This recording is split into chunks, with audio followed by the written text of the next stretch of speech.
অন্য কথায় তারা যৌথ পরিবারে বাস করে বা এ ধরনের কিছু, যেখানে স্ত্রী স্বামীর কাছে আছে কিন্তু তার বাবা মা ওর সাথে আছেন, আর বাবা মা স্ত্রীর প্রতি অত্যাচারী এবং তাকে এটা সহ্য করতে হয়। আর স্বামীটি বলে, আমি কিছুই করতে পারবো না, তারা আমার বাবা মা, তুমি আমাকে কি করতে বলো? তারা তোমাকে আজে বাজে কথা বলবে, কিন্তু তোমাকে ধৈর্য ধরতে হবে, কারণ আমি সব সময় আমার মায়ের পক্ষ নেব, আমি সব সময় আমার বাবার পক্ষ নেব। এখানে যা ঘটেছে, এখানে দুটি সীমারেখা অতিক্রম করা হয়েছে।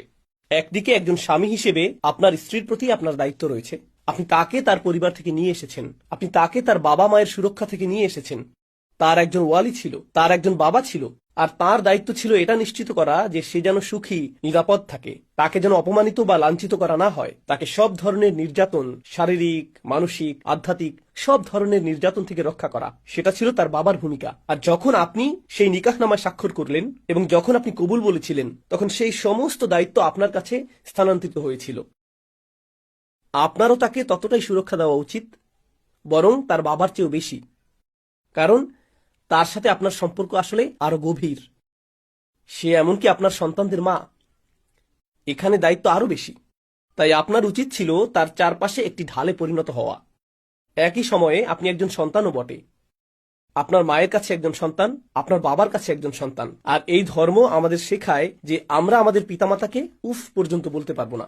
আপনি পিতামাতার সামনে মোটেও আপনার কণ্ঠস্বর উঁচু করতে পারবেন না। এখন আপনাকে দুই দিকের টান সহ্য করতে হচ্ছে। আপনার স্ত্রীর প্রতি রয়েছে বিশাল এই দায়িত্ববোধ, মিসাকান গলিজা। কুরআন একে বলছে একটি ভারী চুক্তি, একটি ভারী চুক্তিপত্র। বিয়ে কোনো হালকা জিনিস নয়। এবং অন্যদিকে আপনার পিতামাতার প্রতিও আপনার এই বিশাল দায়িত্ব রয়েছে। আর মাঝে মাঝে পরিস্থিতি আপনাকে বেছে নিতে বলে কার প্রতি আপনি বেশি ঝুঁকবেন। আপনার কাজ আসলে একটি সীমারেখা টানা এবং বলা যে আমি আমার স্ত্রীর জন্য এটা করব, এভাবেই আমি তার যত্ন নেব, আর এভাবেই আমি তাকে রক্ষা করব। এবং আপনার বাবা মাকে জানাতে হবে, তুমি আমাকে যা খুশি বলতে পারো, তুমি আমাকে মারধর করো, তুমি আমাকে অভিশাপ দাও, আমি তোমার সন্তান, তুমি যা খুশি করো, সমস্যা নেই, আমি তা সহ্য করব, কিন্তু ওকে স্পর্শ করতে পারবে না। তুমি ওকে একটি কথাও বলতে পারবে না। সে তোমার নয়, সে তোমার দায়িত্ব নয়, এবং সে তোমার সন্তানও নয়। বিশেষ করে আমি যে সংস্কৃতি থেকে এসেছি, জানেন, যখন মেয়েটির বিয়ে হয় তখন তারা কি বলে? তারা বলে, সে তো আমাদের মেয়ের মতো, যেন আমাদের পরিবারে একটি নতুন কন্যা সন্তান এসেছে। যখন আপনি এই কথাগুলো শুনবেন, তখন সাবধান, মেয়েরা পুরোপুরি সতর্ক থাকবেন, কারণ যখন তারা বলবে সে তো আমাদের মেয়ের মতো, বিপদ ঘনিয়ে আসছে।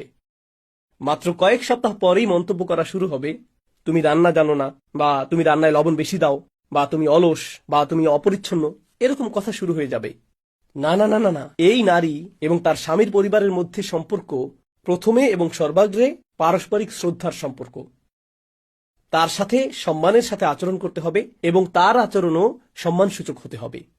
যখন অধিকার এবং কর্তব্যের প্রশ্ন আসে, সে আপনার বাবা মায়ের কথা শুনতে কোনোভাবেই বাধ্য নয়। আমি দুঃখিত এজন্য যে আমি আপনার জন্য দুঃখ বোধ করছি। আপনি এতদিন ধরে এটা